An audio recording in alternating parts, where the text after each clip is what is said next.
기다리는 대강절 세 번째 주 주일날 예배를 우리가 하나님께 드리게 되었습니다. 우리 모두 전능하신 하나님께서 우리 예배를 받으시기를 기뻐하시니 우리가 신령과 진정으로 하나님 앞에 우리의 마음을 모아서 오늘도 하나님을 기쁘시게 하는 복된 예배를 우리 모두가 올려드리기를 원합니다. 우리 함께 찬양하시겠습니다.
다 같이 일어나셔서 인류의 찬송 하나님께 올려드리겠습니다.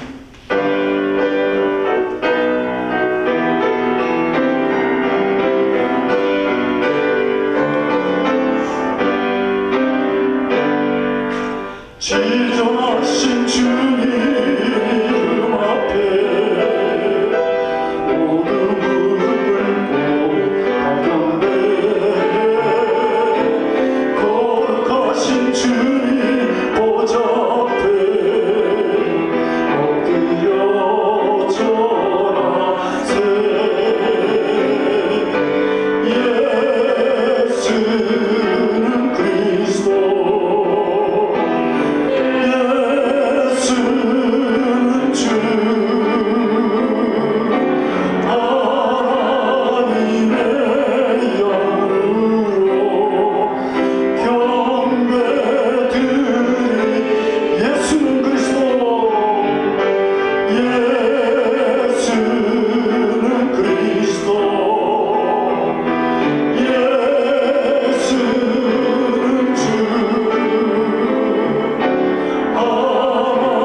하나님 아버지를 내가 믿사오며 그의 아들 우리 주 예수 그리스도를 믿사오니 이는 성령을 잉태하사 동정녀 마리아에게 나시고 본디오 빌라도에게 고난을 받으사 십자가에 못 박혀 죽으시고 장사한 지 4일 만에 죽은 자 가운데서 다시 살아나시며 하늘에 오르사 전능하신 하나님 우편에 앉아 계시다가 저로서 산 자와 죽은 자를 심판하러 오시리라.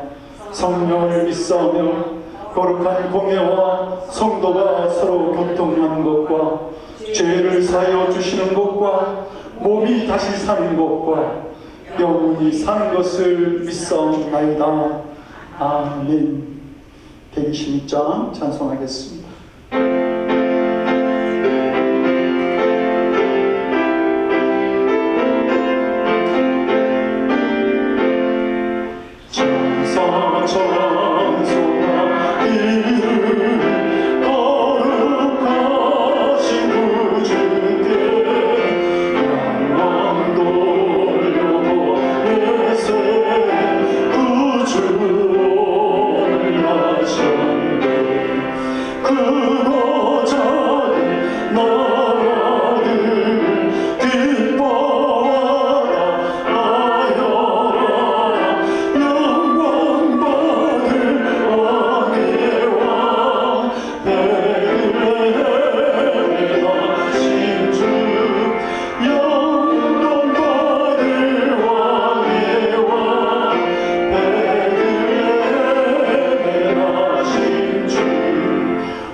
주시기 바랍니다.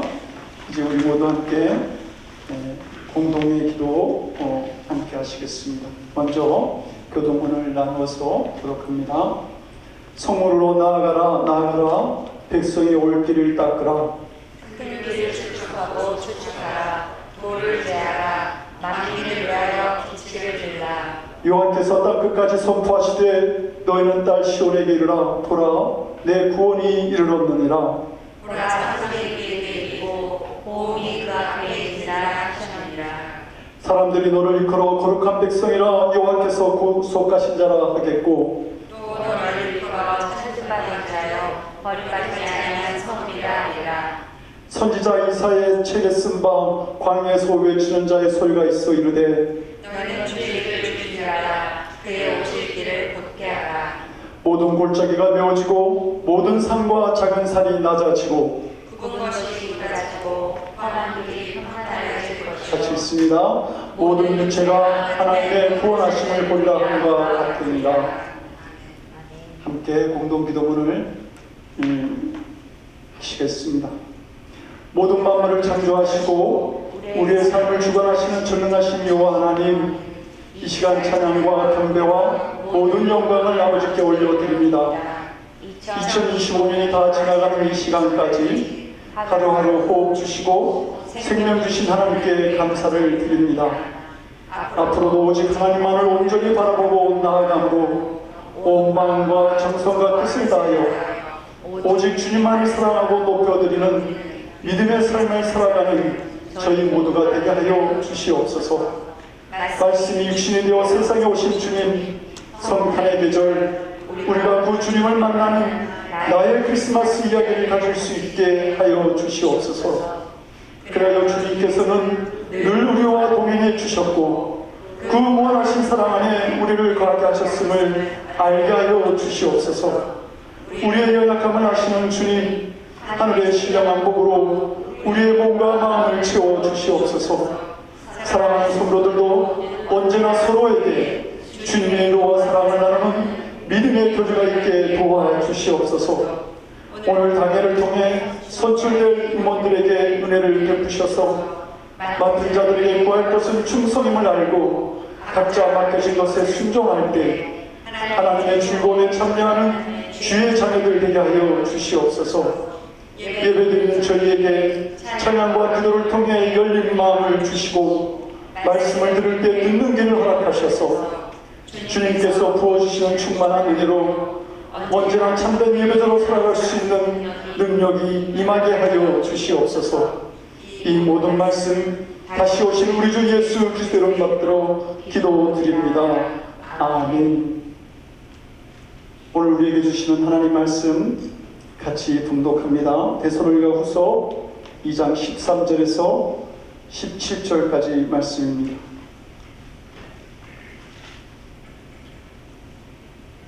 데살로니가 후서 2장 13절에서 17절까지의 말씀 나누어서 교독하시고 17절은 함께 합독합니다.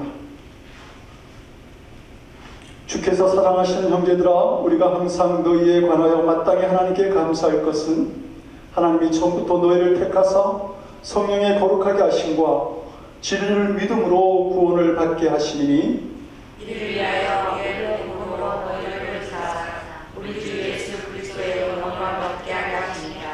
그러므로 형제들아, 굳건하게 서서 말로나 우리의 편지로 가르침을 받은 전통을 지키라.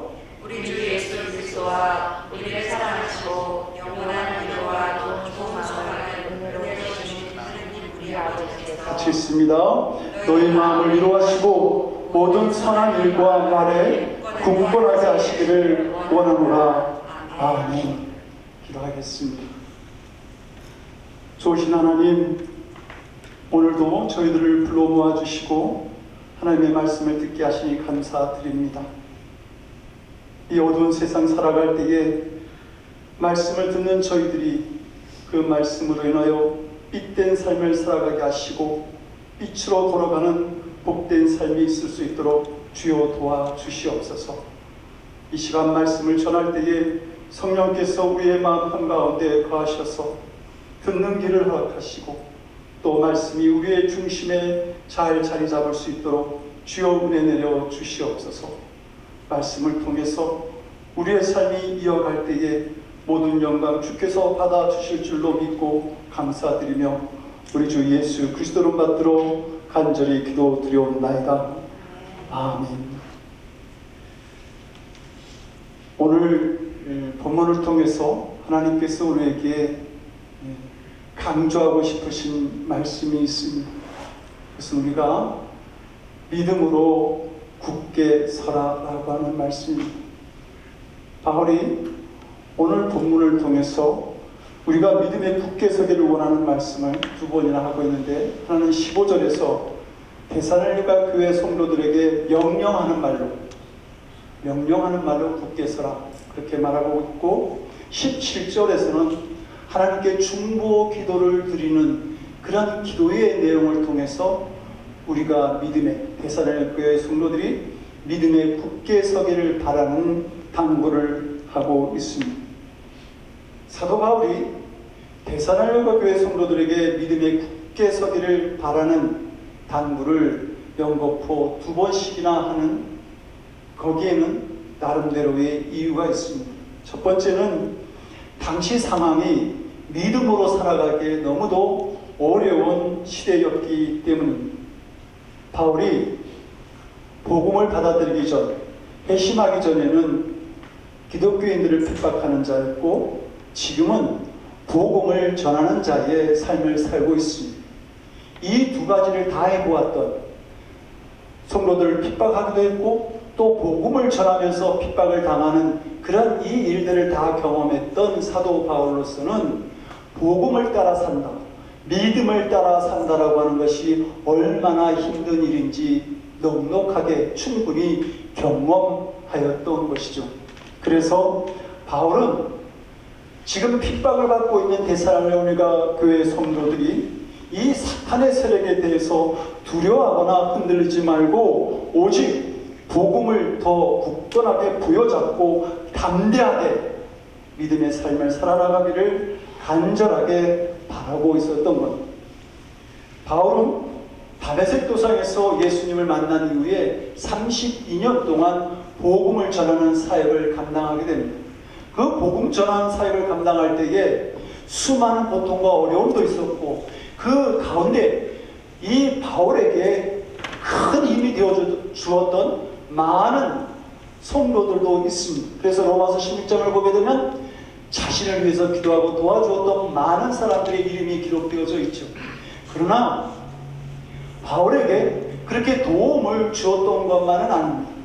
바울의 가는 길에 그 복음을 전하는 게 어려움도 있었고 동시에 핍박하는 많은 사람들도 있었습니다. 그러나 이 바울을 가장 힘들게 했던 것은 무엇이냐면 같이 동력했던 복음 사역을 감당했던 사람들이 자기의 곁을 떠나는 일이었습니다. 그래서 이 바울이 성경을 보게 되면 그런 사람들의 이름을 나열하기도 하고 왜 그들이 이 믿음의 길에서 사역의 길에서 떠났는지를 그렇게 설명하는 것을 볼 수 있습니다. 디모데후서 1장에서는 동력자였던 후메나요와 알렉산더가 선한 양심을 지키지 못해서 떠났다, 그렇게 이야기를 하고, 그리고 그 빌레돈은 이단에 빠져서 떠났고, 그리고 데마라고 하는 사람은 세상을 사랑해서 떠났다.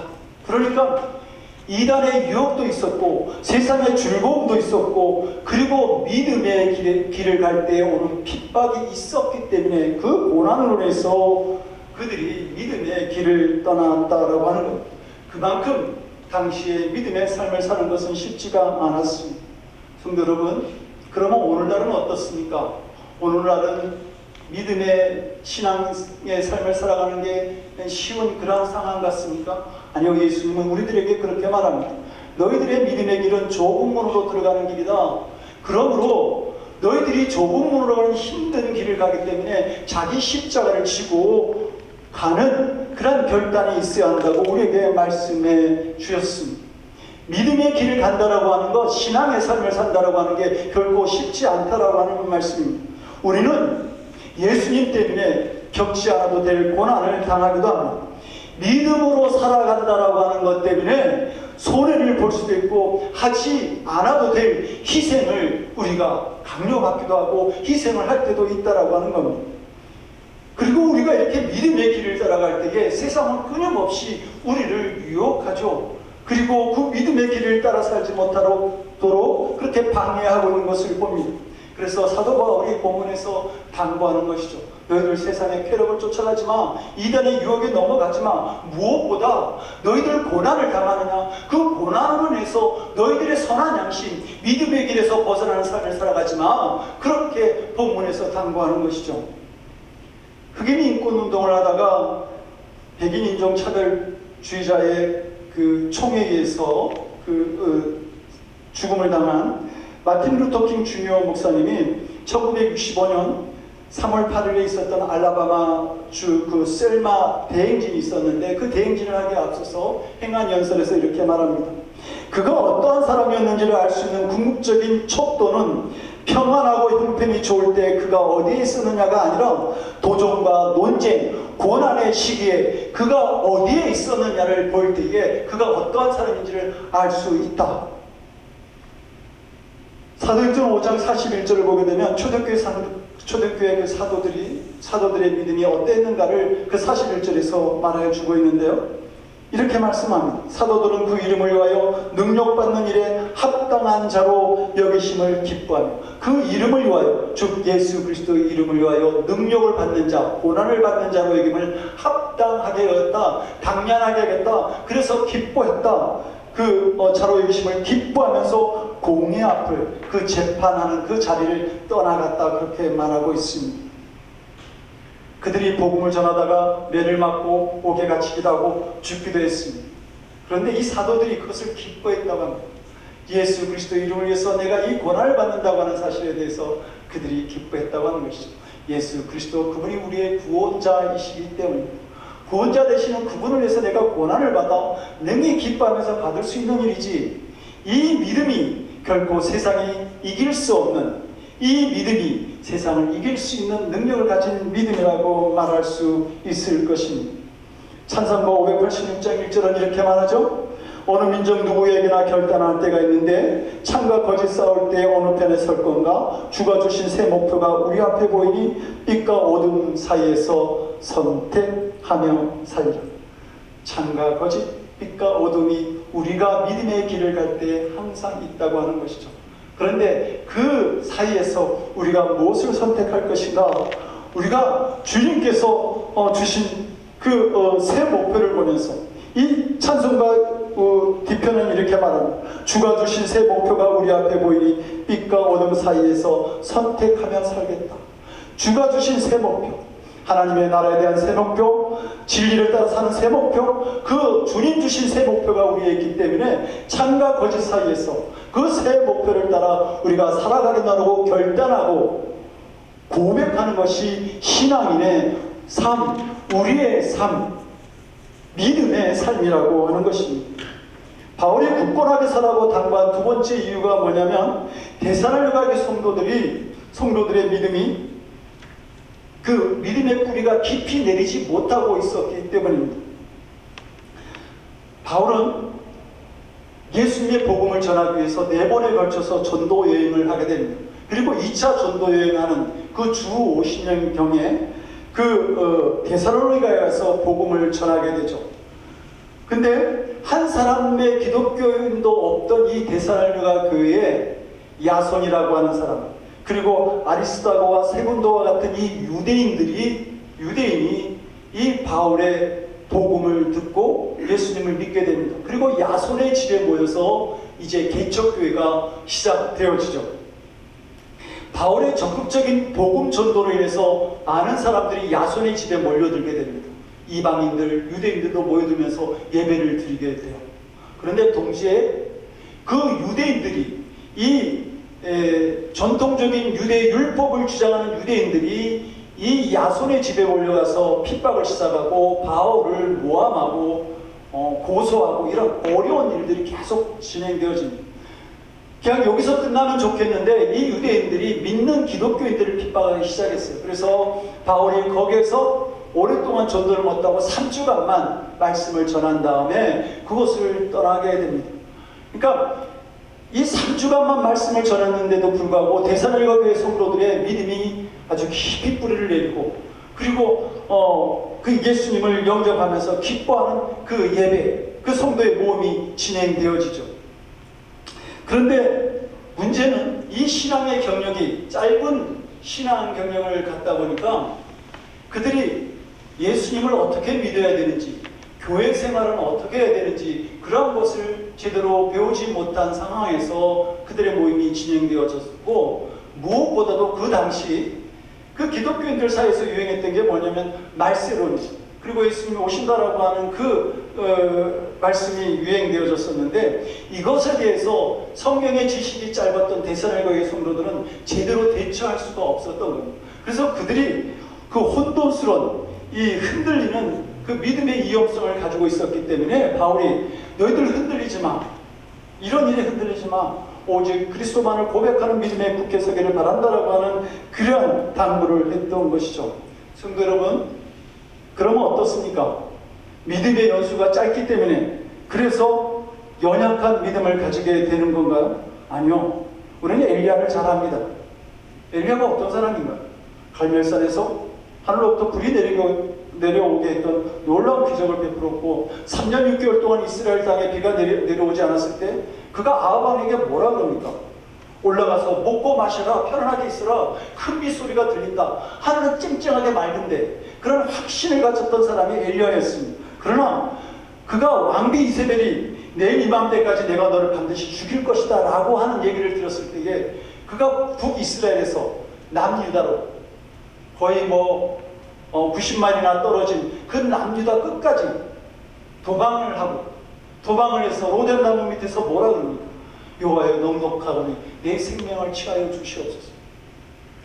놀라운 일을 했음에도 불구하고 비가 내리게 하고 불을 내리게 했던 이 놀라운 그 일을 행했던 엘리야임에도 불구하고 그는 이 세상의 현실 앞에서 무너지고 절망하고 있었던 것입니다. 그러므로 믿음의 연수가 오래되었다. 그래서 또 기적을 체험했다. 그렇게 해서 흔들리지 않는 연약한 그 강건한 믿음을 가지게 되는 것은 아니라고 하는 겁니다. 문제는 뭐냐? 지금 내가 어디를 바라보고 있냐? 무엇을 바라보고 있느냐라고 하는 것입니다. 우리가 주님을 바라볼 때에 나를 위해 당신의 생명을 들이신 그 예수님을 바라볼 때에 우리의 믿음이 굳건하게 설 수 있는 것입니다. 성도 여러분, 믿음을 시선의 싸움이라고 그렇게 이야기를 합니다. 무엇을 바라보느냐에 따라서 우리의 신앙 상태가 달라진다고 하는 것입니다. 하나님을 바라보면 확신 가운데 거하게 되지만 그러나 우리가 현실만을 바라보게 되면 우리의 믿음이 흔들릴 수밖에 없다라고 하는 것이죠. 엘리야가 흔들렸던 이유는 바로 시선을 빼앗겨서 그랬던 것입니다.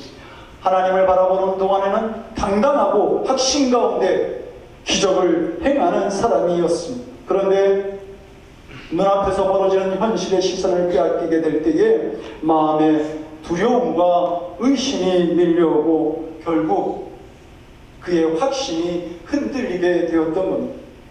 그래서 바로 본문 16절 17절에서 이렇게 말씀합니다.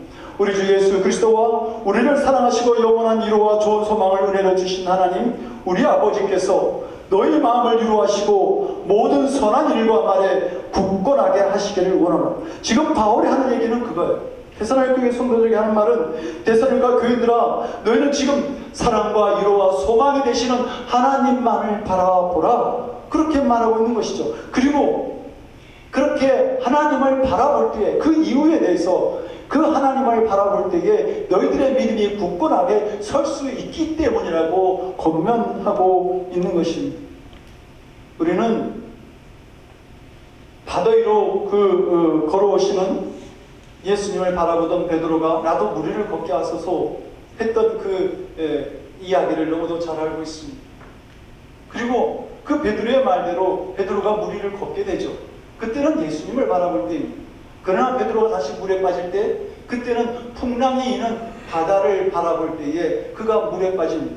그런데 예수님께서 그 바닷물에 빠진 베드로를 구원해 주실 때, 구하여 주실 때 그에게 뭐라고 말합니까? 믿음이 작은 자여 왜 의심하나?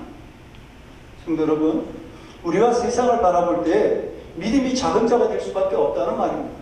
그리고 그 작은 믿음으로 인해서 우리가 그리스도에서 의심하는 마음을 가지고 그렇게 살아가는 성도가 될 수 있다라고 하는 것입니다. 우리의 시선이 세상을 향하게 되면 믿음이 작아지게 되어 있습니다. 세상과 현실만을 바라보는 사람은 형통하면 교만해서 넘어지고 고난을 맞이하게 되면 낙심하면서 스스로 무너지게 되어 있습니다.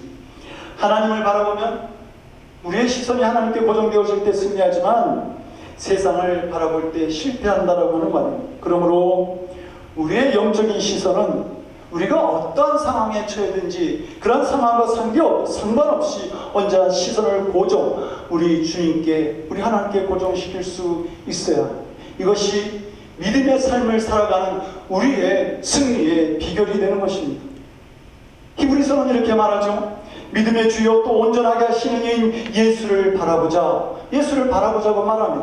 그런데 이 바라보자라고 하는 말을 영어로 보니까 픽스라고 되어 있어요. 고정시키라 그 말입니다. 예수님께 너희의 시선을 고정시키라. 그럴 때에 흔들리지 아니하고 믿음에서 승리하는 자가 되고 그 믿음에서 승리할 때에 하나님께서 허락하시는 은총의 삶을 살아갈 수 있는 너희들이 될 것이다. 그렇게 말씀하는 것입니다. 초대교회 때 복음이 온 세상에 전하여지는 결정적인 사건이 있었는데 그게 뭐냐면 스데반 집사의 죽음입니다. 스데반 집사가 죽고 나니까 돌에 맞아서 막 죽게 되니까 그것에 모였던 기독교인들이 그것을 보면서 어떤 이 핍박이 두려워서 복음을 들고 퍼져나가기 시작하죠. 사마리아로 가고 안디옥으로 가고 로마로 가고 그렇게 번져나가면서 복음이 이 전 세계에 벗어나가는 그런 일이 일어납니다. 그런데 이 스데반 집사가 복음을 전했다는 이유로 공회에 끌려가고 돌에 맞아 죽게 될 때에 그가 하는 기도가 있어요. 주여 저들의 죄를 용서하여 주시옵소서. 예수님의 기도를 스데반 집사가 똑같이 합니다. 믿음에서 승리한 것이죠. 그리고 그런 스데반 집사의 얼굴이 천사와 같았다고 그 성경은 말하고 있습니다. 그런데 어떻게 스데반 집사가 돌에 맞아 죽는 아픔과 죽음이라고 하는 이 고난 속에서 그러한 기도를 드리고 믿음의 승리, 흔들리지 않는 믿음을 드러낼 수 있었을까? 사도행전 7장 55절은 이것에 대해서 이렇게 말합니다. 스데반이 성령 충만하여 하늘으로 주목하여 하나님의 영광과 및 예수께서 하나님 우편에 서신 것을 보고. 성도 여러분, 그의 시선이 두 가지의 시선으로 나오죠. 주목했다, 하늘을 주목했다. 그리고 예수님이 하나님 우편에 서신 것을 보았다. 그의 시선이 죽음의 순간에서도 우리의 주님을 바라볼 수 있었기 때문에 죽음 앞에서 흔들리지 아니하고 굳건한 믿음을 나타내며 많은 사람들에게 감동을 줄 수 있었던 것입니다. 성도 여러분, 내가 얼마나 오랫동안 신앙생활을 했지? 그 연수가 중요한 것이 아닙니다. 그것을 따지지 말고 내가 지금 언제나 하나님을 바라보고 있는가? 하나님을 바라보면서 이 믿음의 삶을 지금 살아가고 있는가? 그것을 살펴볼 수 있기를 원합니다. 그러면 어떤 고난과 역경이 올지라도 두려움과 흔들림 없는 그런 확신으로 우리가 승리하는 삶을 살아갈 수 있다는 말입니다. 오늘 우리는 너무도 힘들고 어려운 현실을 살아갑니다. 직장과 사업의 어려움에서 오는 경제적인 빈곤이 있습니다. A와 같은 이러한 시대, 변화무쌍한 시대를 살아가면서 미래에 대한 불안감도 있습니다. 또 우리는 죽음에 대한 두려움도 같이 가지고 살아가고 있죠. 모든 것이 힘들고 어려운 시기이지만 그러나 무엇보다도 우리의 큰 문제는 우리가 믿음의 위기를 맞이하고 있다라고 하는 사실입니다. 얼마 전 LA에서 목회하시는 후배 목사님을 만났습니다. 그분은 개척교회를 시작했어요. 근데 그분이 그런 말을 합니다. 나는 호기롭게 믿습니다라고 그렇게 외치면서 개척문을 열었는데 그 열고 보니까 낭떠러지가 나를 기다리고 있었습니다. 그러면서 그분은 지금 하루에 5시간씩 기도한다고 했어요. 성도 여러분, 우리가 주님을 붙들고 나아가지만 그러나 그럼에도 불구하고 맞이하는 어려움들이 우리에게 찾아옵니다. 마가복음 5장을 보게 되면 해당장 야이로의 이야기가 나오죠. 해당장 야이로의 딸이 중한 병에 들었습니다. 그래서 이 야이로가 그 문제를 들고 예수님께 나아갑니다. 그러면서 이렇게 말하죠. 내 어린 딸이 죽게 되었사오니 오셔서 그 위에 손을 얹으사 그로 구원을 얻게 하소서. 예수님이 이 간청을 들으시고 야이로를 따라 그의 집으로 가기 시작합니다. 그런데 그렇게 가고 있는 도중에 불행한 소식을 듣게 돼요. 그 소식의 내용이 이런 겁니다. 당신의 딸이 죽었나이다? 어찌하여 선생을 더 괴롭게 하나? 아니, 예수님과 지금 같이 가고 있는데 예수님과 같이 가면 모든 것이 잘 될 줄 알았는데 딸이 죽었다는 겁니다. 이것은 야이로에게서 야이로에게 굉장한 충격을 주는 이야기였습니다. 아니, 내가 예수님과 함께 가는 중에, 함께 살아가는 중에 내 딸이 죽을 수가 있어? 믿음도 헛거야? 아니면 예수님도 할 수 없는 것이 있어? 이런 어떤 신앙적인 위기, 혼돈, 이런 것들이 야이로에게 찾아왔던 것이죠. 우리가 신앙의 길을 가면서도 이러한 위기를 맞이할 때가 있다라고 하는 겁니다. 하나님은 때때로 우리를 일부러 이런 그 급한 상황에 우리를 몰아넣으실 때가 있습니다. 그래서 베니임 목사님은 이런 이야기를 해요. 하나님은 의도적으로 우리에게 식은 땀을 흘리게 하신다. 마치 모세가 홍해 바다에 이르렀을 때 그 뒤에서는 애굽의 군대가 쫓아오고 앞에는 홍해 바다가 가로막혀 있어서 아무 길이 보이지 않는 것 같은 그러한 상황까지 하나님은 우리를 몰아넣으실 때가 있다고 하는 겁니다. 이렇게 하나님께서 우리를 그런 하나님과 함께 하는 길임에도 불구하고 그런 고난과 위기 속에 처해 놓으실 때는 여러 가지 이유가 있겠죠. 우리 인간의 한계를 깨닫게 하시기 위해서 그럴 수도 있고, 우리를 더 겸손하게 하시기 위해서, 우리를 낮추시기 위해서 그렇게 하실 수도 있을 것입니다. 무엇보다도 우리가 더 큰 믿음을 갖기 원하셔서 그런 위기 가운데 우리를 거하게 하실 때도 있다라고 하는 겁니다. 그리고 우리가 그 위기 속에서 하나님을 향한 참된 예배를 드릴 수 있게 됩니다. 한밤중에 갈릴리 바다를 건너가던 이 제자들이 풍랑을 만나는 위기를 경험하게 되죠. 그리고 우리를 보러 오시는 예수님께서 안심하라, 내니 두려워 말라, 그렇게 제자들에게 말씀하시고 바다의 풍랑을 잠잠하게 하시는 그 기적을 행하십니다. 제자들이 그런 예수님을 경험하게 되었던 것이죠. 그런데 그 후에 재미있는 것은 제자들이 함께 한 마음이 되어서 예수님을 경배했다라고 말하고 있습니다. 제자들이 그 이전에 예수님을 같이 마음을 합해서 경배했다라고 하는 이야기가 없습니다. 예수님이 오병이의 기적을 행하실 때도, 중풍병자를 고치실 때도, 놀라운 하나님의 말씀을 전하실 때에도 그들이 예수님께 경배드리지 아니하였습니다.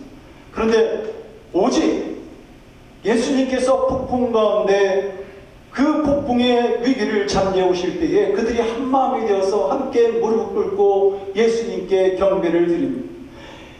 폭풍과 고난 속에서 모든 소망이 끊어졌을 때에 비로소 자신들에게 임하셨던 그 예수님의 구원을 그들이 볼 수 있었기 때문입니다. 그러므로 성도 여러분, 어떤 상황 속에서도 흔들리지 말고 더 굳건하게 믿음을 지켜나갈 수 있기를 원합니다. 미국의 유명한 기독교 셀러 작가이자 중보기도 사역자인 체니는 흔들리지 말라고 하는 그의 저서에서 이렇게 말하죠. 영적 성장을 가져오는 중대한 시기는 언제나 인생의 가장 어려운 시련의 시기다. 그러면서 그런 말입니다. 왜냐하면 그 어려운 시기 속에서 자기를 둘러싼 이 사방의 절망적인 상황 속에서 바라볼 것은 오직 위밖에 없기 때문이다.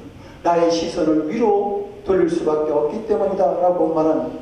그리고 절망 가운데 하나님만을 바라보는 믿음을 통해서 하나님의 역사는 시작되어지는 것이죠. 마치 해당장 야이로의 입장에서 보면 딸의 죽음은 모든 것이 끝났다라고 생각할지 모르지만 우리 예수님께서 보실 때는 다시 하나님의 역사, 부활의 역사를 보여주실 수 있는 놀라운 기회가 되었다라고 하는 사실이죠. 사랑하는 성도 여러분, 우리는 올해를 끝으로 이 자리에서 예배드리는 모든 일정을 마치려고 합니다. 우리 인생의 8년이라고 하는 시간을 우리가 함께 모여 믿음을 짓고 예배할 수 있는 이 믿음의 길을 인도하신 그 하나님께 진정으로 감사를 드리게 됩니다. 혹 이런 상황을 보면서 믿음의 시험을 당하는 분이 있을지 모르겠습니다. 그러나 성도 여러분, 모이게 하시는 분도 하나님이시고 흩어지게 하시는 분도 하나님이시며 다 이 모든 일이 하나님의 계획 속에 이루어짐을 받아들일 수 있어야 할 것입니다.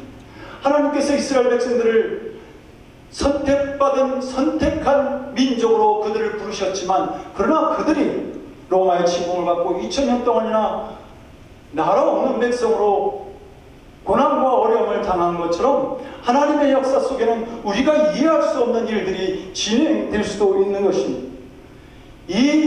우리에게 처해진 이 상황을 보면서 한 가지 바라는 일은, 결코 우리가 이곳에서 예배의 모든 순서를 마친다 할지라도 믿음에서 떠나지 말고 어디를 가든지 흔들리지 말고 믿음을 붙잡고 굳게 서서 신앙의 삶을 살아가라고 하는 것입니다. 요즘 많은 사람들이 교회를 떠나게 되면 신앙생활을 하지 않는 그런 교인들을 보게 되죠. 그래서 그들을 가나안 교인이라고 부릅니다. 가나안 교인들, 거꾸로 하면 안 나갈 교인.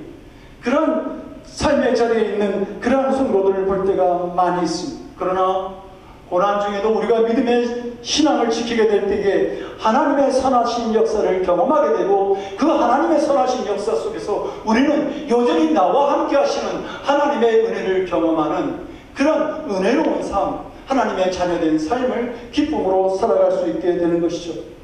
성도 여러분, 흔들리는 가지에 새가 오래 앉아 있을 수 없습니다. 마찬가지입니다. 흔들리는 믿음 위에 하나님의 선하신 역사가 임할 수 없다라고 하는 것이죠. 인자가 올 때에 믿는 자들을 보겠느냐, 그렇게 한탄하시는 그 예수님의 그 말씀을 우리가 들을 수 있어야 됩니다. 믿는 자들을 찾으시는 그 우리 주님 앞에서 흔들리지 않는 믿음으로 오늘을 살아갈 수 있는 우리들이 될 수 있기를 바랍니다. 그리고 그 믿음으로 날마다 우리 하나님을 기쁘시게 하면서 주님의 역사를 경험하는, 그리고 사랑하는 그러한 성도들이 될 수 있기를 주님의 이름으로 간절히 축원드립니다. 우리 모두 다 같이 오늘 우리에게 주신 말씀을 붙들고 같이 기도합니다. 주님, 믿음 생활하게 오늘 참 힘든 세상입니다. 그러나 흔들리지 않게 하여 주시옵소서. 어떤 상황 속에서도 오직 주님만을 바라보게 하여 주시옵소서. 그리고 흔들리지 않는 믿음의 역사하시는 하나님의 은혜를 경험하는 복된 저희들의 삶이 있게 하여 주시옵소서. 하나님, 흔들리지 않기 원합니다. 주님 붙들기 원합니다. 주님만을 바라보기 원합니다. 우리 함께 기도하시겠습니다. 전능하신 아버지 하나님, 참으로 힘들고 어려운 믿음 가운데 살아가기가 힘들고 어려운 시대가 되었습니다. 하나님 아버지, 차라리 아버지 눈에 보이는 핍박이 온다면 예수 그리스도의 십자가를 붙들고 이겨낼 수 있겠는데, 서서히 저희오는 아버지 하나님이여, 이 믿음의 위기들이 우리에게 있습니다. 많은 아버지 어려움들이 있지만 무엇보다 성도된 우리에게 힘든 일은 믿음의 위기가 우리에게 찾아온다고 하는 사실입니다. 아버지 하나님, 우리의 시선이 주님만을 고정시키게 하여 주시옵소서. 나를 위해서 그 십자가의 피를 흘리신 그 우리 주 예수 그리스도, 아버지 하나밖에 없는 독생자를 우리에게 보내신 하나님의 사랑, 아버지 그것을 붙들 수 있는, 그리고 아버지 우리의 삶 속에서 크고 작게 역사하셨던 하나님의 그 은총을 발견하고 아버지 하나님여 바라보는 아버지 하나님여 저희들이 되어서 아버지 오직 어떠한 상황, 어떠한 어려움 속에 있을지라도 우리의 시선을 하나님께 고정시키고 우리 주님만 붙들고 나아갑니다. 나의 주님, 아버지 하나님여, 제가 어떤 상황 속에 있을지라도, 풍랑 속에 있을지라도 찾아오셔서 그 풍랑을 잠잠하게 하시는 우리 주님이신 줄로 믿사옵나니, 주여 아버지 하나님, 아버지 하나님, 그 고난과 어려움 속에서 아버지 우리의 시선을 고정하고 흔들리지 않는 믿음으로 하나님께 영광 돌리는 당신의 사랑하는 자녀들 되게 하여 주시옵소서. 하나님, 우리가 오늘 끝으로 이곳에서 우리의 아버지의 신앙생활을 마감하게 됩니다. 각자 흩어지게 될지 모릅니다. 하나님 아버지, 그러나 우리의 믿음의 여정은 끝나지 않게 하여 주시옵소서. 주님 붙들고 나를 사랑하시고 아버지 영원한 하늘의 생명을 준비하고 기다리고 계시는 그 하나님의 은혜를 붙들고 살아나가는 늘 푸른 성도들 되게 하여 주시옵소서. 세상의 시련 속에 넘어지지 않게 하여 주시옵소서. 세상의 유혹과 즐거움에 아버지 하나님의 우리의 믿음을 빼앗기지 않게 하여 주시옵소서. 주여 붙들어 주시옵소서. 아버지 하나님, 우리가 예배드리는 이 시간이 맞춰지는 고난의 자리에 있을지라도 하나님의 역사는, 우리를 향한 하나님의 역사와 선배는 계속 진행되어지는 줄로 믿사옵나니, 아버지여 고백하게 하여 주시옵소서. 주님을 사랑한다고 붙들게 하여 주시옵소서. 아버지 하나님, 참된 믿음의 고백이 아버지 사랑하는 성도들에게 있게 하여 주시옵소서. 흔들리지 않게 하여 주시옵소서. 저들을 축복하여 주시옵소서. 믿음의 은혜 속에 있게 하여 주시옵소서. 우리의 믿음의 주인 되시는 하나님, 믿음의 위기가 가득한 이 어려운 세상에서 우리 모두 흔들리지 않는 믿음으로 주님 앞에 굳건하게 서기를 원합니다.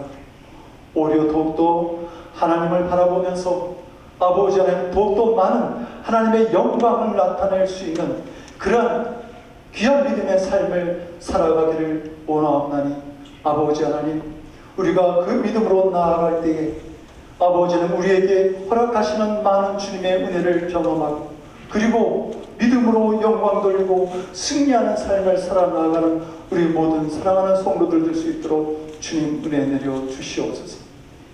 우리의 믿음을 온전하게 하시는 우리 주 예수 그리스도를 받들어 간절히 기도드리옵나이다.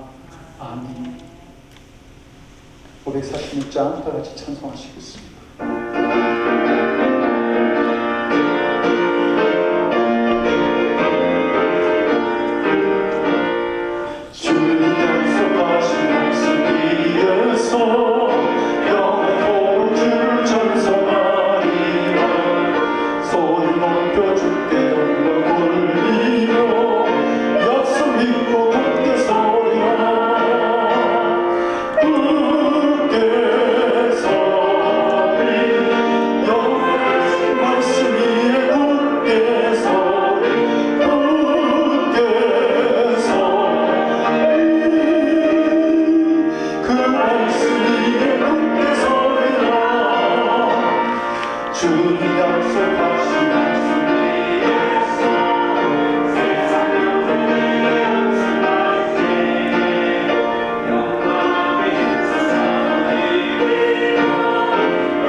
좋으신 하나님, 우리에게 믿음 주시고 이 땅을 살아갈 때에 주님과 동행하며 살아갈 수 있는 복된 삶을 허락하시네 감사드립니다.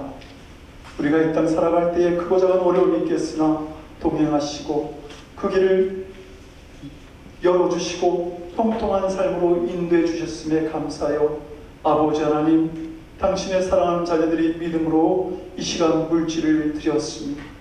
아버지 하나님, 감사의 조건을 발견하며 드린 물질 외에는 더 많은 감사의 조건들이 아버지는 10의 1을 구분하여 10의 1을 드린 당신의 사랑하는 자녀들에게는 더 풍성한 것으로 드릴 수 있는, 또 아버지는 복된 주일을 맞이하며 주일 헌금을 드린 당신의 사랑하는 자녀들에게는 더 풍성한 믿음으로 하나님께 나아가는 그러한 귀한 은혜와 역사를 사랑하는 성도들에게 허락하여 주시옵소서.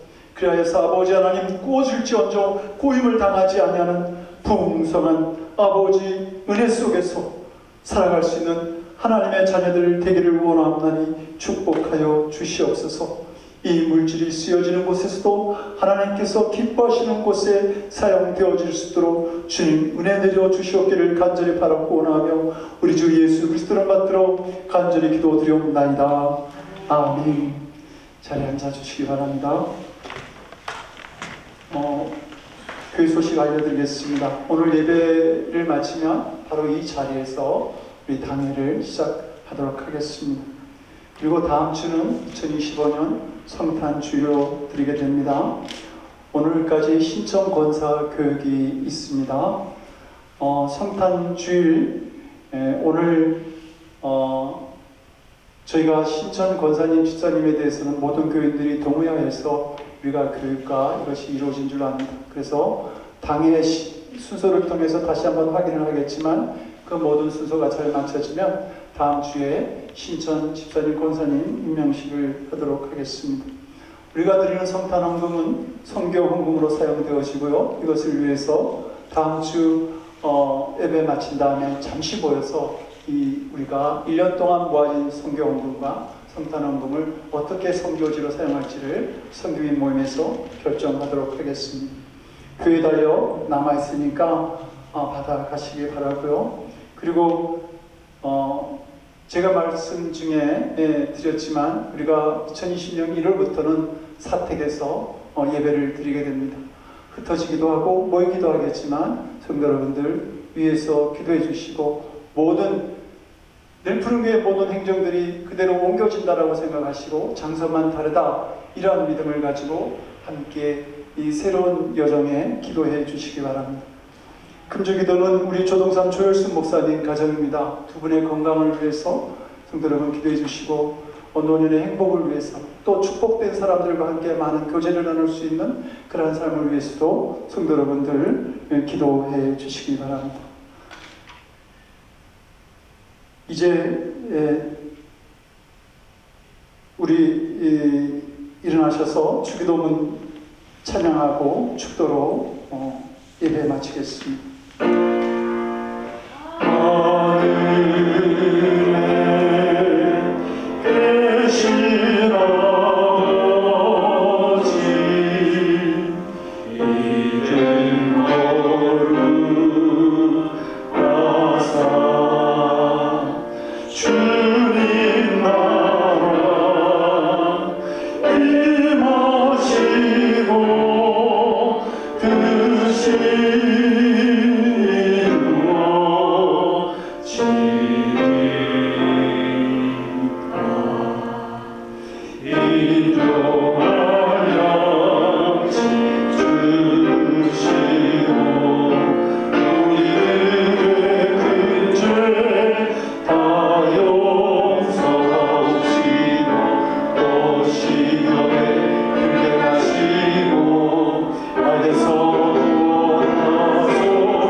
이제는 우리 주 예수 그리스도의 크신 은혜와 아버지 하나님의 극진하신 사랑하심과 성령님의 감화감동 우리 안에 교통하시고 역사하시는 놀라우신 은총이 굳게 서서 흔들림 없는 믿음으로 주님께 영광 돌리기를 원하는 사랑하는 성도들 머리 위에 저들의 삶과 가정과 일터와 드리는 기도위 그리고 이 땅 곳곳에서 복음 사역에 힘쓰시는 선교사님들 위해 지금으로부터 영원토록 함께 없시기를 간절히 축원드리옵나이다.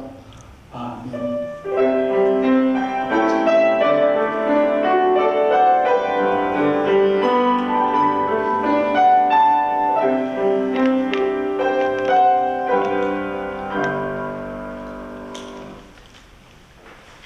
자리에 앉아 주시기 바랍니다.